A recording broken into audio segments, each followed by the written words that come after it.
5장 1절에서 13절 말씀으로 역전의 하나님이라고 하는 제목으로 함께 말씀 살펴보겠습니다.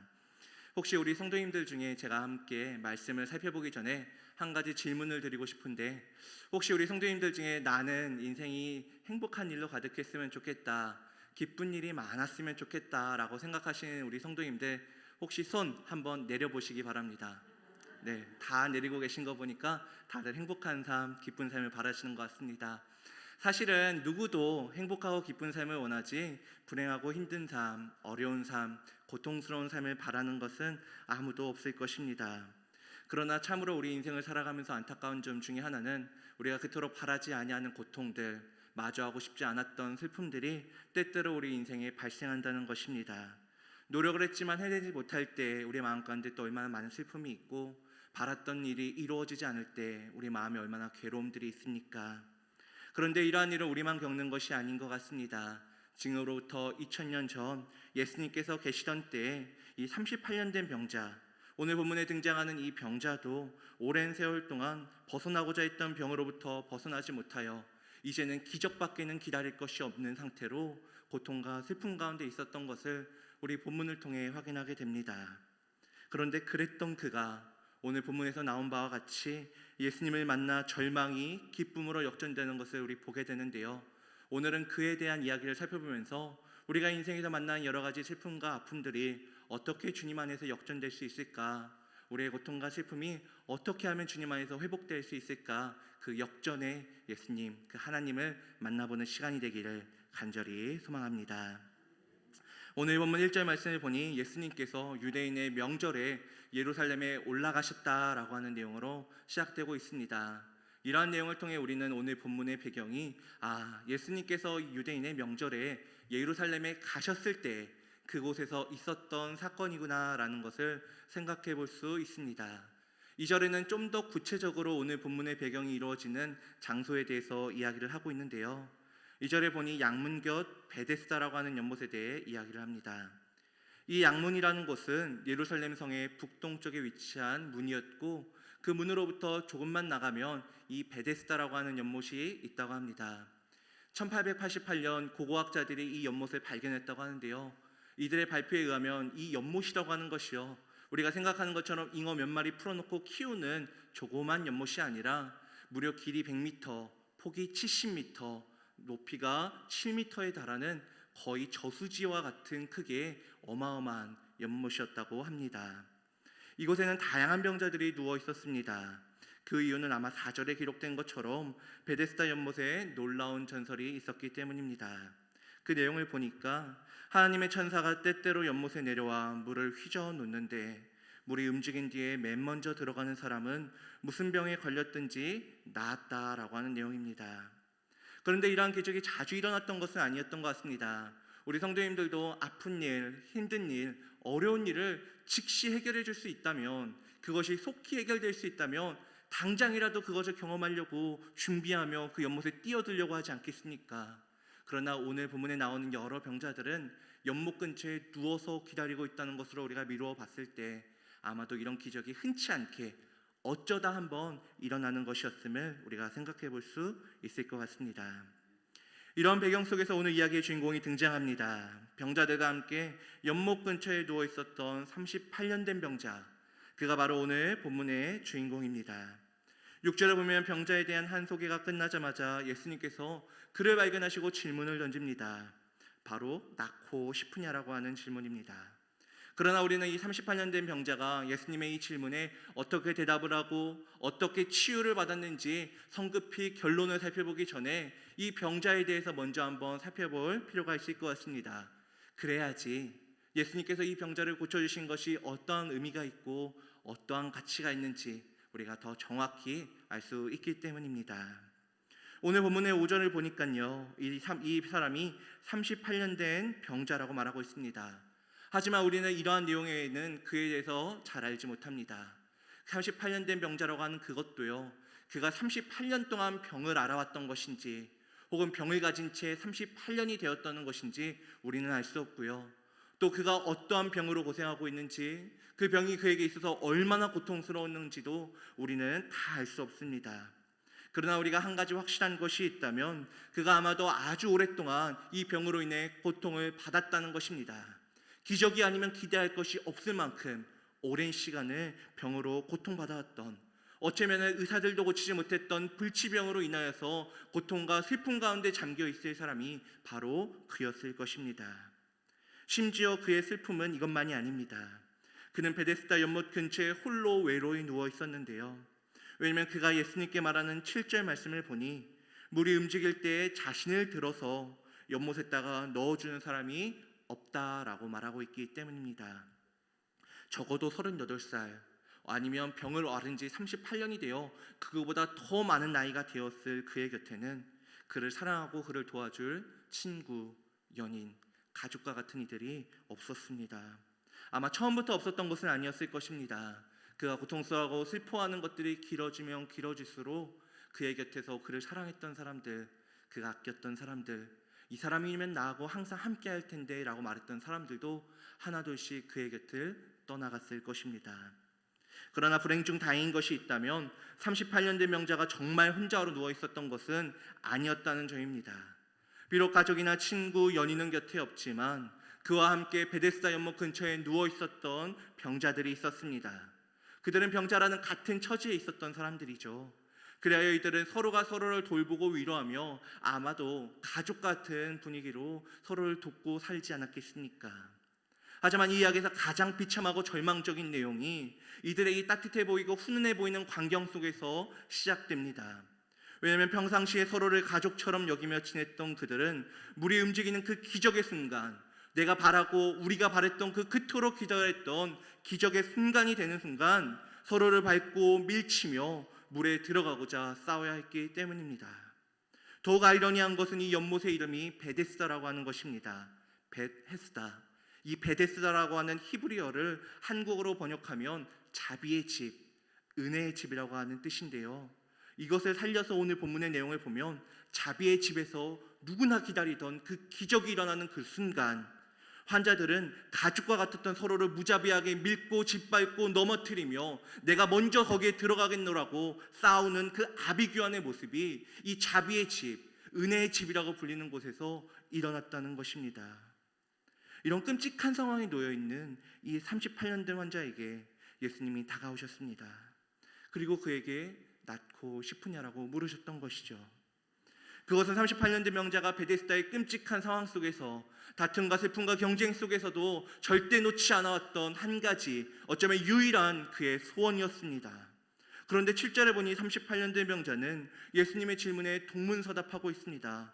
예수님, 내가 정말로 낫고 싶습니다. 내가 이 병으로 인해서 38년 동안 고통을 받아왔는데 나의 병을 나을 수만 있다면, 내가 정말로 이걸 고침받을 수만 있다면 내가 더할 나이가 없겠습니다라고 긍정을 말하든, 아니면 됐습니다, 나한테 그런 말하는 사람이 얼마나 많은 줄 아십니까?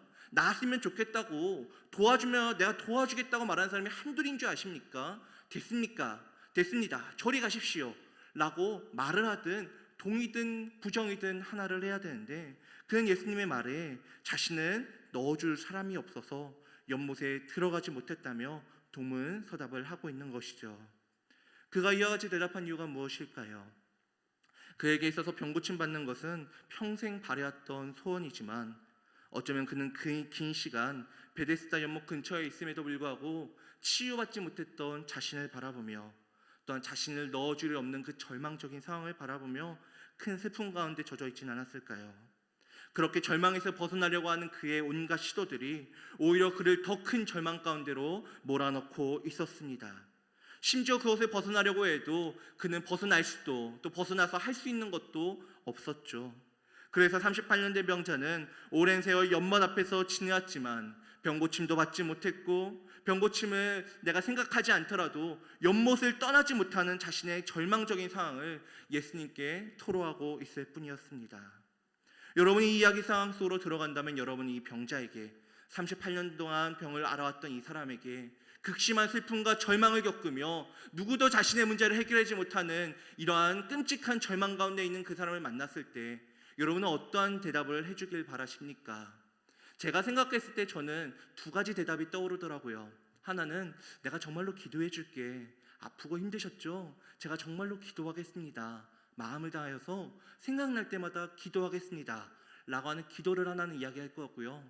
두 번째로는 이 사람이 저하고 좀 가깝고 친한 사람이었다면 내가 물이 움직이는 순간 널 넣어줄게, 내가 도와줄게 라고 하는 도움에 대해서 이야기를 했을 것 같습니다. 사실 우리는 모든 인생의 문제를 다 해결할 수 없기 때문에 우리가 해결하지 못하는 문제를 만났을 때 우리는 기도를, 또 우리가 할 수 있는 한 도움을 이야기하는 것이 우리의 모습이죠. 그런데 예수님은 우리가 말할 수 없는 것을, 또 38년 된 병자가 기대하지 못했던 것을 말씀하기 시작합니다. 예수님께서 뭐라고 말씀하십니까? 바로 일어나 내 자리를 들고 걸어가라는 말씀입니다. 이 말을 들은 병자는 얼마나 황당했을까요? 이 말씀대로 사실 이루어지기 바랬던, 사실은 그 병석을 들고 일어나길 가장 바랬던 사람은 이 환자이지 않았겠습니까? 그러나 예수님께서 말씀하셨던 바와 같이 병석을 들고 쉽게 일어날 수 있었다면 그가 왜 진작에 그렇게 하지 않았겠습니까? 아마 그럴 수 있었다면 진작에 그가 그러지 않았겠습니까? 그런데 오늘 처음 보는 이 사람은 도대체 자신에 대해서, 나에 대해서 뭘 안다고 이렇게 와가지고 헛된 희망으로 또다시 나에게 일어나라고, 일어날 수 있다고 희망 고문을 하고 있는 것일까요? 이미 수없이 시도해봤는데, 도전해봤는데 실패했고 안 되었단 말입니다. 그는 이런 생각으로 예수님의 말을 무시한 채 그저 누워서 쉴 수도 있었습니다. 혹은 헛된 소리 그만하고 여기서 꺼지라고 예수님을 향하여 소리를 칠 수도 있었습니다. 그러나 38년 된 병자는 그렇게 하지 않았습니다. 수없이 실패했지만 그래도 예수께서 자신에게 말했던 것처럼 일어나 가족들에게, 친구에게 돌아가고 싶었습니다. 생각해보니 나았으면 좋겠다, 너가 빨리 나았으면 좋겠다, 다음번에는 연못에 너가 먼저 들어갈 수 있었으면 좋겠다라고 이야기한 사람들은 있었지만 누구도 자신에게 확신에 찬 목소리로 일어나 걸으라고 말한 사람이 없다는 것이 그의 머릿속에 떠올랐을 것입니다. 살아온 인생은 더할 나위 없이 비참했고 일어나 돌아가려는 시도들은 수없이 실패했지만 그는 다시 한번 예수님의 말씀에 소망을 품었습니다. 그래서 예수께서 말씀하셨던 바와 같이 일어나고자 몸에 힘을 주었습니다. 그 순간 그가 간절히 바랬던 기적이 일어났습니다. 분명 연못의 물은 움직이지 않았고 그 물은 한 방울도 자신의 몸에 튀지 않았지만 자신을 오랫기간 괴롭혔던 병이 나은 것입니다. 그래야 병자는 예수님의 말씀대로 자리를 들고 일어나 돌아갈 수 있었습니다. 오늘 이야기를 다시 한 번만 돌아보겠습니다. 이 38년 된 병자는 자신의 비참한 상황 속에 절망하며 베데스다 연못 근처에 누워 있었습니다.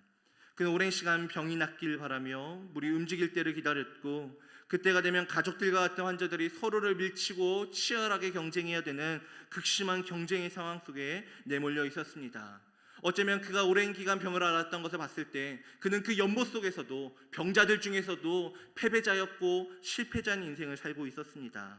그러나 그의 소망을 이루어준 것은, 그의 실패와 그의 절망으로부터 건져준 것은 다른 환자들과의 경쟁에서의 승리가 아니라, 베데스다의 연못의 기적이 아니라 그가 한 번도 기대하지 않았지만 그의 삶 가운데 찾아와 손을 내밀어 주신 예수 그리스도 때문이었습니다. 참된 자비와 치유가 베데스다의 연못의 물이 아니라 예수 그리스도의 은혜로 말미암아 이루어졌다는 것입니다. 그러나 우리는 예수님께서 이 모든 일을 거저 이루신 것이 아니라는 것을 반드시 기억해야 합니다. 요한복음 5장 16절 말씀, 우리가 읽지는 않았지만 이후에 바로 등장하는 말씀처럼 예수님은 안식일에 38년 된 병자를 고침으로 말미암아 박해를 받게 되기 때문입니다. 예수님은 이렇게 될 줄 모르고 38년 된 병자를 고쳐주셨을까요? 그렇지 않습니다.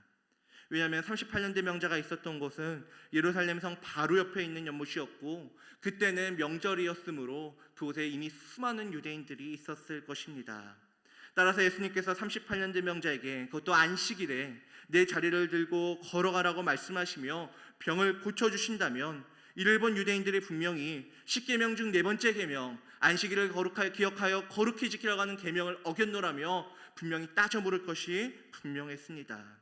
혹 안식일에 대한 율법을 정확하게 아는 이들이 있다면 안식일의 세부 규정 중에 39가지, 안식일의 세부 규정 39가지 중에 3가지 내용을 들어서 즉 안식일에는 급하지 않은 병을 고치지 말아야 되는데 왜 너는 38년 된 병자를 고쳤느냐?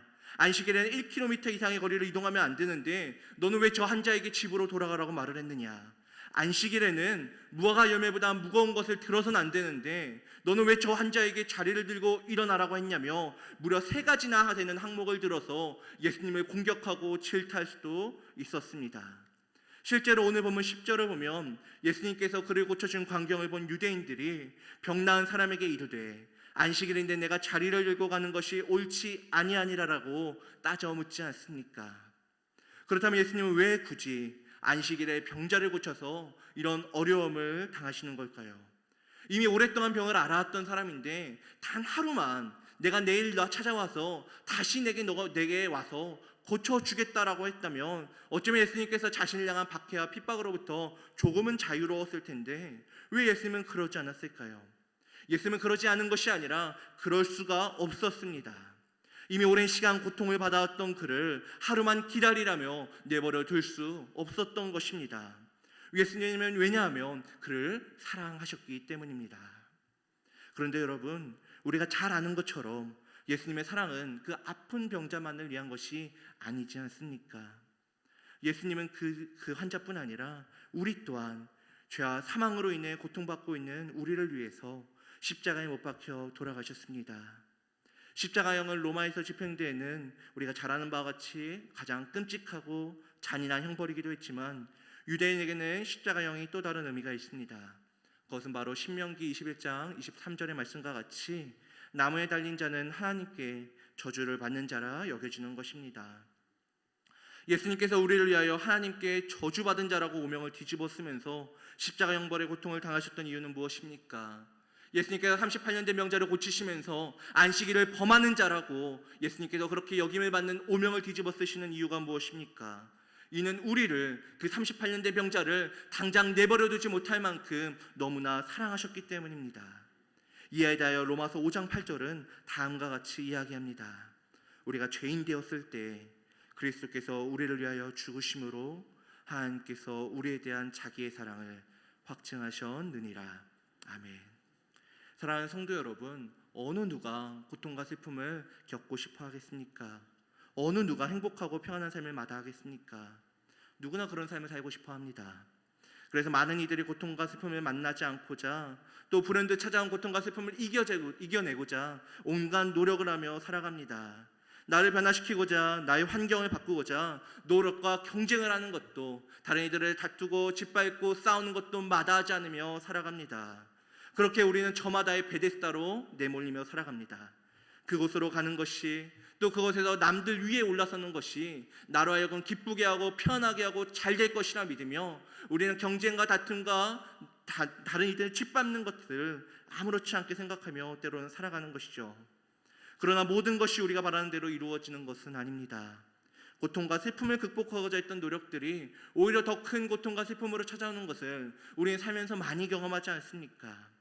가령 나의 슬픔을 위로받고자 친구를 만났는데 오히려 잘 살고 있는 친구를 보며 더 큰 슬픔과 박탈감을 느끼는 것이 우리이지 않습니까? 우리가 돈을 벌어서 이제는 잘 살아보려고 했는데 막상 돈을 벌어보니 써야 할 것은 많고 무리해서 일을 한 탓에 몸이 아픈 것이 또 우리의 삶이지 않습니까? 무시받지 않기 위해 열심히 노력해서 좋은 회사에 들어갔는데 동료들과의 끝없는 경쟁과 상사로부터 너는 할 줄 아는 게 뭐가 있냐며 그런 핀잔을 들으며 점점 지쳐가는 것이 우리의 삶이지 않습니까?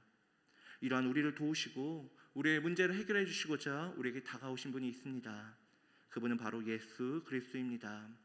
세상은 우리를 향하여서 너는 지금 행복하지 않다, 너는 불행하다, 너에겐 저것이 있지 않겠냐, 너가 남들보다 아래에 있는데, 너가 저기에 올라가지 못했는데, 너가 저것을 이루지 못했는데 과연 너가 정말로 행복할 수 있겠느냐, 너는 지금 불행한 것이다, 너는 지금 슬픈 것이다, 너는 결코 행복하지 않다. 그러니까 너가 그것을 극복하기 위해, 잘 살기 위해, 행복해지기 위해 남들을 짓밟아라, 경쟁해라, 마침내 저것을 투쟁하여 쟁취해내야 된다, 저것을 거머쥐어야 된다, 저 위치에 올라가라라고 우리에게 오히려 다툼과 경쟁을 부추기며 우리에게 소리칩니다.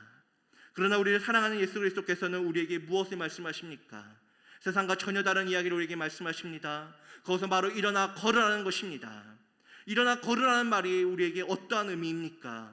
너는 사랑하는 내 말을 듣고 내 말에 순종해야 된다. 세상의 말과 같이 지금 행복할 수 없다. 너가 저곳에 올라갈 때까지, 도달할 때까지, 성취할 때까지, 남들을 다 짓밟아서 너의 아래 굴복시킬 때까지 행복하지 않은 것이 아니라 너가 나를 찾고 내 말에 순종하기 시작할 때, 내 말씀 안에 거하기 시작할 때 너는 지금 당장 이 순간 행복하고 너가 기쁘게 살아갈 수 있단다. 왜냐하면 너를 사랑하고 너를 누구보다도 아끼는 내가 너를 향해서 이러한 기쁨을, 평안을 준비했기 때문이다라고 주님께서 말씀하시지 않습니까?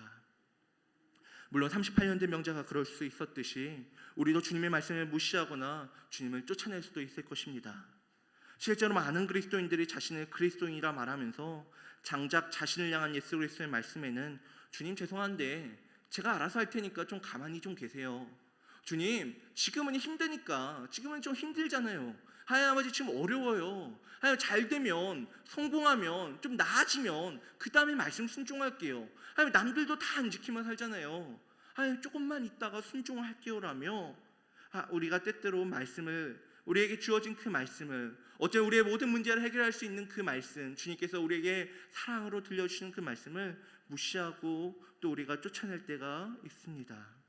그러나 성도 여러분, 오늘 본문의 이야기가 우리에게 보여주듯이 다른 것이 아니라 경쟁하고 짓밟아야 우리가 비로소 승리야 행복을 누리는 것이 아니라 믿고 말씀에 순종하는 자가 회복을 경험한다는 것입니다. 어쩌면 우리가 삶 가운데 회복을 경험하지 못하고 기쁨과 평안을 누리지 못함은 어떤 이들이 말하는 것처럼 하나님께서 능력과 지혜가 없으시기 때문이 아니라, 살아계시지 않기 때문이 아니라 우리가 하나님의 말씀에 순종하지 못하고 있기 때문은 아닐까요? 사랑하는 성도 여러분, 저는 여러분들이 어떠한 고통을 겪었는지, 또 어떠한 고통을 겪고 있는지, 그것이 얼마나 아픈 것인지 저는 다 알지 못합니다. 그러나 제가 확실히 아는 것이 하나 있다면, 주님은 우리의 절망을, 우리의 슬픔과 고통을 역전시킬 수 있는 충분한 능력과 지혜가 있는 분이라는 사실입니다. 바라기는 우리 모든 성도님들이 주님을 의지하고 그 말씀에 순종하며 살아가길 바랍니다. 그래서 누구도, 나도, 내 옆에 있는 사람도 정말로 능력 있는 사람을 찾아가도 해결될 수 없을 것 같은 우리의 문제가, 슬픔이, 절망이 마침내 주님 안에서 회복되고 역전되는 것을 경험할 수 있기를 간절히 소망합니다. 이 시간에는 찬송가